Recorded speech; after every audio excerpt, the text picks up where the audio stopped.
Welcome to our comprehensive session on evaluating artificial intelligence systems through guided conversations and interactive demonstrations. In this lesson, we will explore the exact methodology used to extract critical information directly from the people who design, build, and maintain these complex algorithms. Understanding this collaborative assessment process is incredibly valuable in the real world. As a professional, mastering these interviewing techniques allows you to step into any high-stakes corporate environment, cut through dense technical jargon, and identify massive operational or legal risks before a new technology is ever deployed to the public, potentially saving your organization from severe financial and reputational damage. Let us begin with the core methodology of gathering information.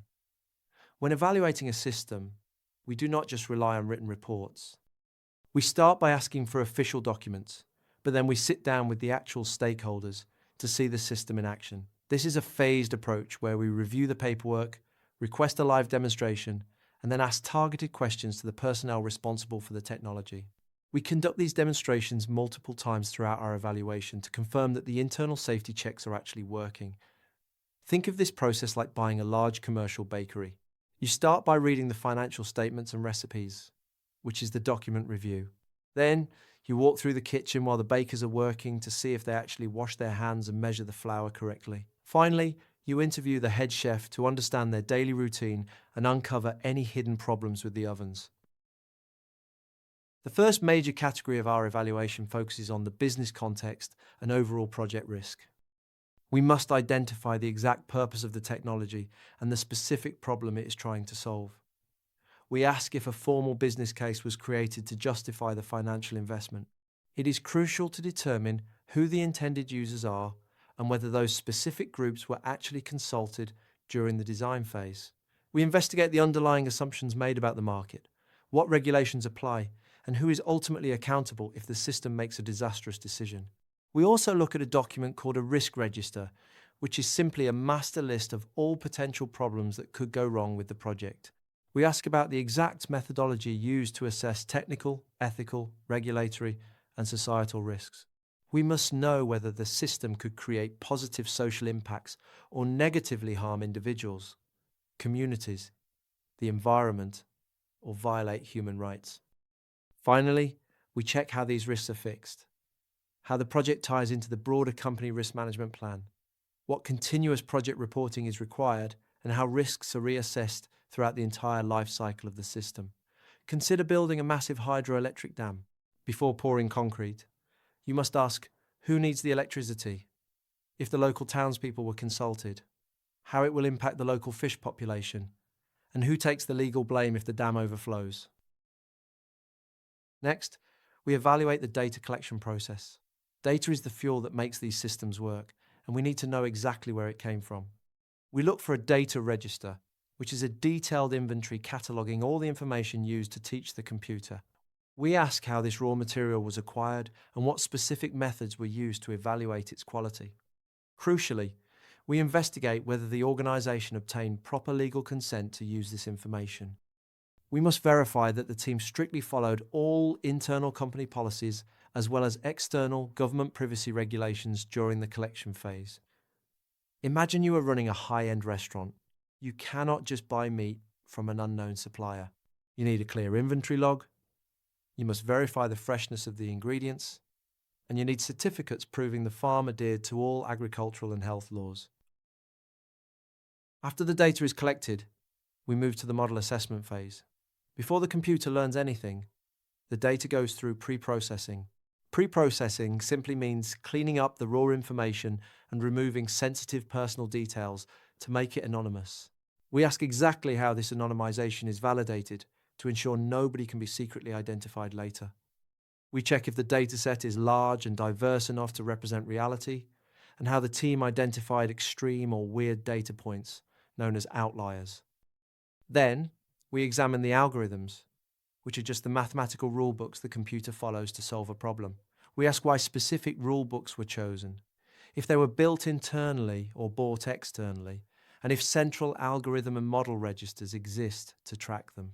We must understand how the system arrives at its final outcomes, and if those decisions can be easily explained to non-technical people through formal transparency documentation. We also ask if there is a clear mechanism to warn users that they are talking to a machine instead of a human being. Think of setting up a municipal water filtration plant. You have to filter out the mud and chemicals first, ensuring the water is safe. Then, you must be able to explain exactly how the filtration machinery works to the town council using simple language while putting up prominent signs near the taps indicating where the water originated. As part of the system evaluation, we dive deeply into testing, security, and code management. We ask exactly how the final outcomes were tested and what specific checks were used. We look at security testing, specifically asking about data leakage, malicious injections, and adversarial prompts. Adversarial testing is a security drill where friendly experts deliberately try to trick or break the system to find its hidden vulnerabilities.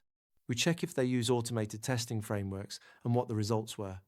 You may hear technical jargon like PyTest, PyTorch Lightning, TensorFlow Extended, or GitHub Actions. Do not be intimidated by these terms, as they are simply brand names for digital toolboxes and automated assembly lines used by programmers to test and organize their software efficiently. We also evaluate the everyday governance of the system. We ask how the software code is protected, who has the authority to validate it, and who is allowed to release it into the live production environment.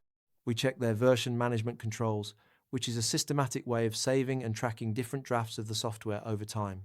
We want to know how routine maintenance is handled and how frequently updates are released.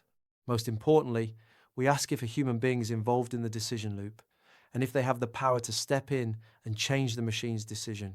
We also ask about iterative testing to detect model drift. Model drift is what happens when a system slowly becomes less accurate over time because the real world has changed around it. Imagine maintaining a massive fleet of delivery trucks. You hire mechanics to deliberately try and break the locks to test security, and you use automated diagnostic tools to constantly monitor the engines. You keep a strict logbook of who is allowed to drive the trucks, and you regularly check the wheel alignment because over thousands of miles, the steering will naturally start to drift and become inaccurate. The next major category is bias and fairness. We begin by verifying if the system actually aligns with the core ethical values of the organization. We must determine if the technology processes protected class data, which includes sensitive personal attributes like race, religion, or gender. We investigate whether the system is making high-stakes, potentially harmful decisions in areas like law enforcement, biometric tracking, immigration, critical infrastructure, transportation, education, justice, and democratic processes, or employment hiring. We ask what steps were taken to detect prejudice in the acquired data, what defines a sensitive attribute, and if bias was found, exactly how it was remediated or fixed. We check if the system was tested on a highly diverse group of users, what the results were, if re-evaluation was successful, and if a diverse group of stakeholders was engaged in the training and testing phases. We ask how the system handles strange anomalies, and if there is a formal reporting mechanism for unusual outcomes. Finally, we check how edge cases were tested. Edge cases are extreme, unusual, or rare situations that fall outside of normal daily operations. We also verify what continuous reports are generated to monitor fairness long after the system goes live. Think of designing a voice-activated emergency elevator. If you only test the microphone with tall men who speak with a local accent, the system is biased. You must test it with children, elderly passengers, and people with heavy accents. You also have to test edge cases, like what happens if someone is whispering during an emergency or if a fire alarm is blaring in the background. Following fairness, we assess performance and outcomes. We need to know the specific mathematical measures used to define success, why those metrics were chosen, and where the target values were derived from. You might encounter statistical terms here like F1 score, recall, or a confusion matrix. These are simply specialized digital grading rubrics used by engineers to measure exactly how often the system guesses correctly versus how often it makes a mistake or triggers a false alarm. We ask how the final results were evaluated and if the team conducted real-world tests using actual data to simulate a live production environment. We also ask about stress testing, which involves pushing the system to its absolute limits with heavy load conditions, extreme edge cases, and bizarre anomalies to see exactly how it breaks. Imagine testing a brand new suspension bridge.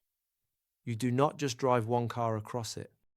You simulate real-world conditions by parking heavy cargo trucks bumper to bumper across the entire length during a simulated hurricane to see exactly how much stress the steel cables can take before snapping.